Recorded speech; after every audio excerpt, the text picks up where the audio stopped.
નણંદને એને મને એન્ડ સુધી કીધું હતું કે આ વસ્તુ ક્યારેય નહીં કરું.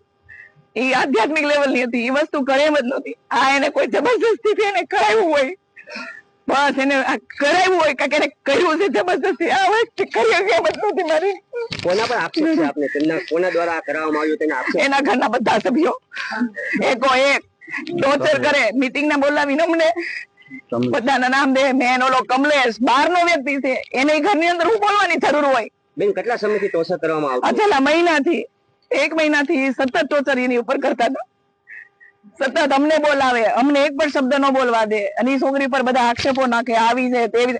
ખુદ કમલેશ એમ કીધું તમારે જવું છે, ઈ કે હું મારી હારે કહું તો મારી હારે બી આ શરૂ થઈ જાય. આવા શબ્દો મારા ઘરે આવીને ખુદ માણસ કહી ગયો. ચૂપચાપ સાંભળ્યું. એનો ઘરવાળો સુનીલ ઉભો હતો, એને ચૂપચાપ સાંભળ્યું. મને એમ થયું ધિકાર થાય એના ઘરવાળાને કે આ વસ્તુ એ સાંભળે છે.